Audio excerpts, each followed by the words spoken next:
Think about what March 20th, 2026 meant. Not just as a date on a calendar, but as the end of something that felt like it might never end. 3 years and 9 months since BTS stood together on a stage as a group. 3 years and 9 months since ARMY last heard their 7 voices in one room, on one record pointed in the same direction. In that time, the world kept moving. Other groups rose. Other records broke. The industry kept asking whether BTS could come back the way they left, or whether the moment had simply passed. And then, on a Thursday in March, the answer arrived. 14 tracks, 1 album, 1 word as the title, Arirang. The comeback campaign alone was unlike anything the music industry had seen in years. It started quietly. Handwritten letters delivered to fans' homes as a New Year's message, with the date March 20th, 2026 written by hand at the bottom like a promise. Then in February, thousands of roses appeared in major cities around the world. Seoul, London, Los Angeles, each one tagged with a QR code and a single question: what is your love song? A Google search partnership launched a global scavenger hunt. Spotify's Decoding Arirang campaign gave 1,000 of the platform's most devoted listeners a personal invitation to an exclusive New York event. The whole world was being pulled, slowly and deliberately, toward this album. And then on March 20th, at 2 p.m. Korea Standard Time, before ARMY had even had time to fully absorb the music, BTS sat down together in a studio and went live on Weverse and YouTube for studio notes, a tradition where they talk through the album, the decisions behind it, the stories inside it. No script, no PR filter, just 7 men who had spent months making something together, now sitting in the same room talking about what it meant. And ARMY felt every second of that build. Social media had been tracking every breadcrumb for weeks. When the album tracklist dropped and fans saw the title number 29, just a number, no feature credit, no genre tag, entire Reddit threads tried to decode what it could possibly mean. When the pre-release single Love Me Again came out and Jimin's voice cracked on a single note in the bridge, it trended globally within the hour. The anticipation was not just excitement, it was something closer to relief.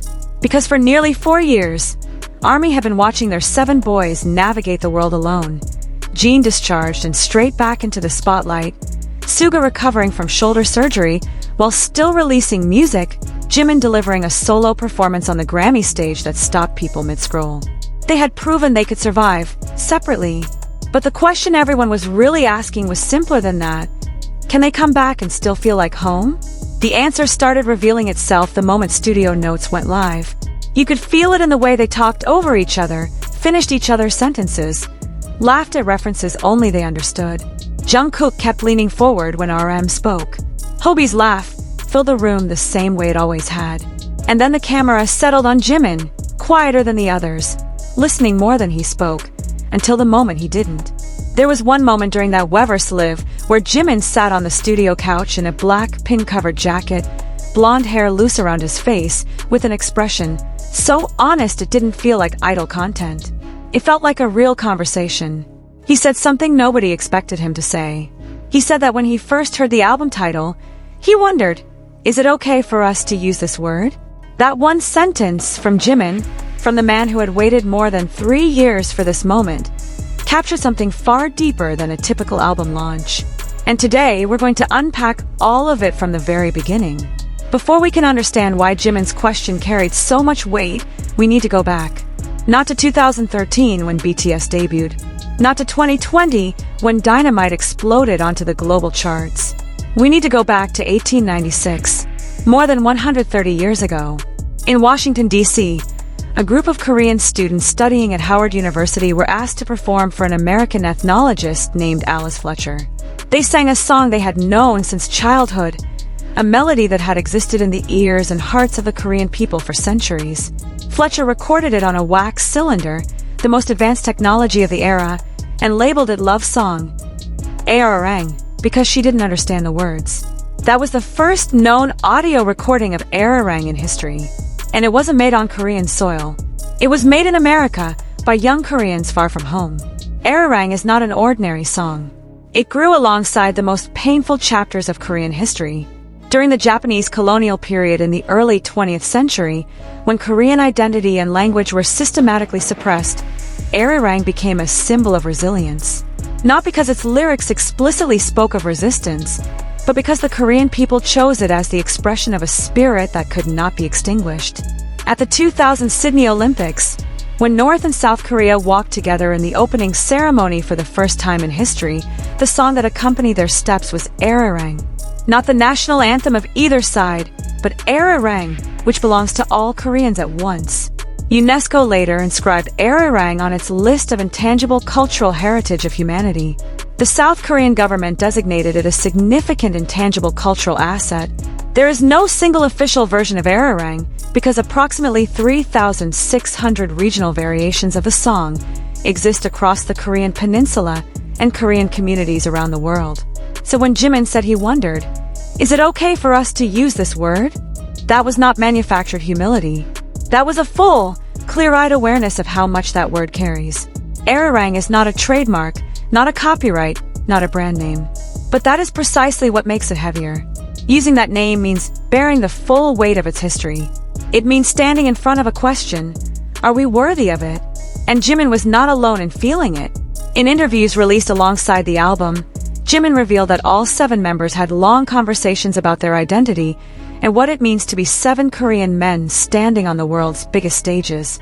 He said that after they finished working on the album together in the dormitory, they talked a lot about identity and about what makes BTS unique.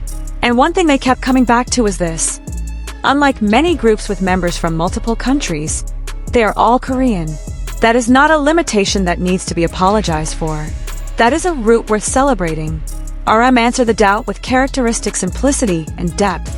He said, "We're all Korean, aren't we?" He thought of it as a village they came from, a village they returned to. And after much deliberation, he chose that word as the anchor. Suga, who is not easily moved to awe, said that if someone told him their new album was called Arirang, he might be surprised and ask why.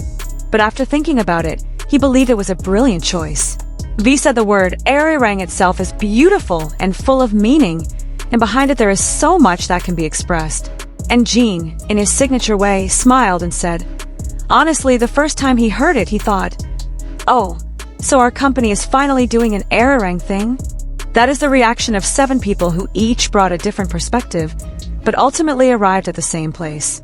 An understanding that the name is heavy, and that its weight is exactly the reason it is right. Now let's talk about how that meaning was poured into the music, because Arirang is not an album that simply borrows the name as an empty symbol. Big Hit Music described it as a work that captures BTS's identity as a group born from Korea. And when you listen to the opening track, Body to Body, you'll understand what that means. The song opens with a hard hip-hop groove, with RM delivering the first lines over a beat that feels like an event. And somewhere around the 2-minute mark, something shifts. The drums move from electronic to acoustic.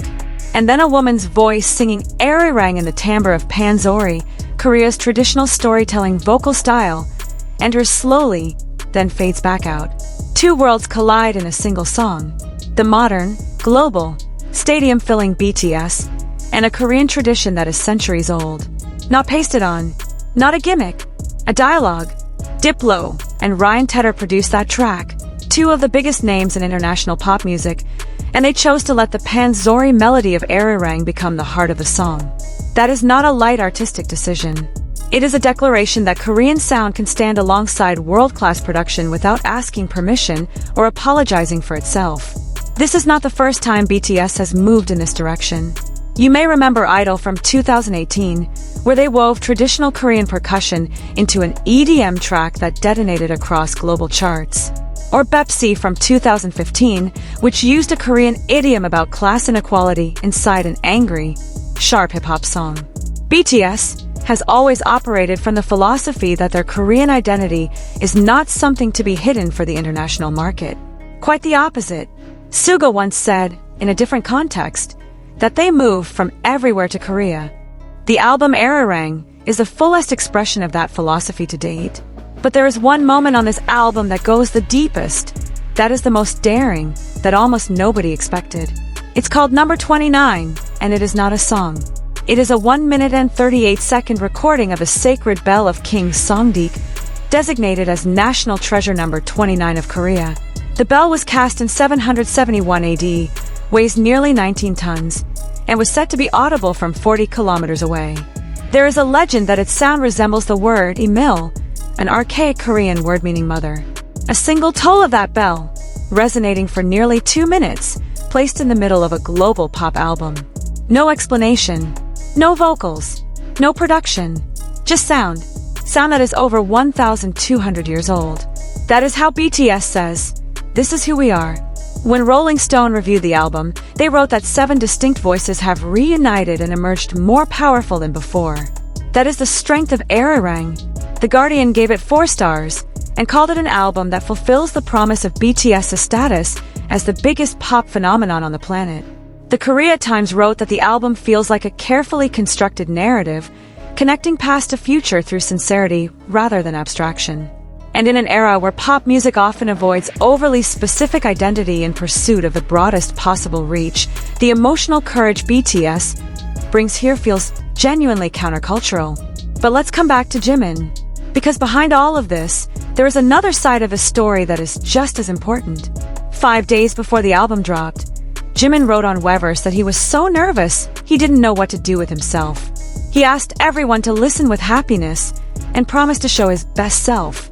That sentence came from a man who had waited more than 3 years, who had gone through military service, released a solo album, performed on stages alone, and still felt the nerves of someone facing their debut.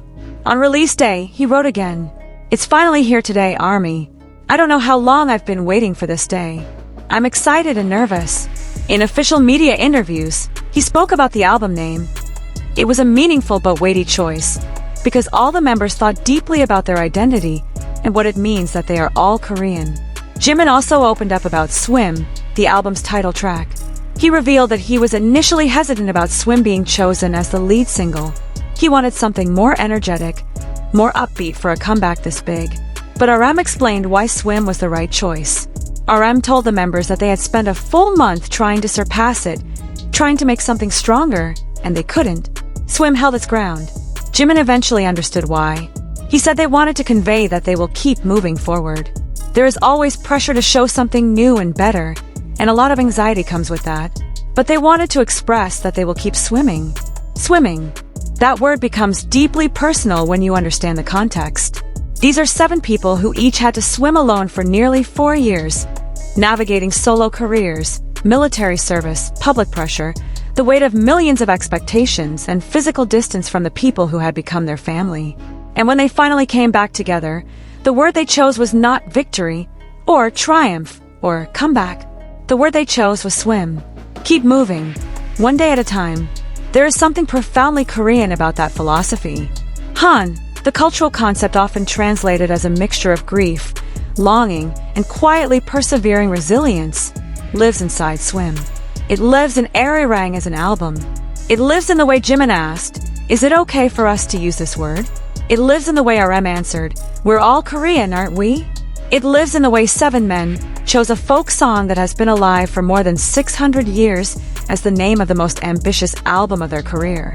The song Arirang was once sung by people separated from their homeland, carrying their longing to strangers who didn't understand the words. It once became a song of endurance when a national identity was being methodically erased. It once became a song of reunion when a divided nation finally walked together under one banner. And now, in 2026, that name is carried by 7 men from Korea who spent 4 years apart and have come back together to say to the entire world, "We are from here.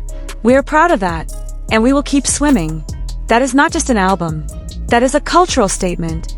That is the answer to a question that has long hung in the air of the global music industry: whether a group can reach the heights BTS has reached without stripping away their roots. Arirang answers, "You don't have to strip anything away. Bring all of it. Bring a folk song that is 600 years old. Bring the sound of a bell that is 1,200 years old. Bring Jimin's doubt, RM's simplicity, V's satisfaction, Jin's humor. Bring it all to the world's biggest stage, and let the world adjust." And ARMY, who have been waiting for nearly 4 years, on the night of the album's release would witness BTS performing live at Gwanghwamun Square, one of Seoul's most iconic open plazas, broadcast directly through Netflix to every corner of the earth. No indoor venue, no seat limit, just an open field, the Seoul Night Sky, and 7 people who had been apart for over 3 years. Finally, they're together. In the city where they were born as a group. In the country, whose folk song has now become the title of their biggest album. When Jimin asked, "Is it okay for us to use this word?" the answer turned out to be yes. Not because they claimed it, but because they earned the right to carry it. And the way they carry it, with reverence, with historical awareness, with deep love, is proof that Arirang in BTS's hands is not a violation of that legacy. It is its continuation. That folk song was first recorded 130 years ago by young Koreans far from home, singing their longing to a stranger who didn't understand the words. Today, hundreds of millions of people around the world hear that same name, carried by 7 young Koreans who have returned home after a long journey. And this time, everyone understands. If you enjoyed this video, don't forget to like and subscribe, and let me know in the comments which track from Arirang hit you the hardest. I'll see you in the next one.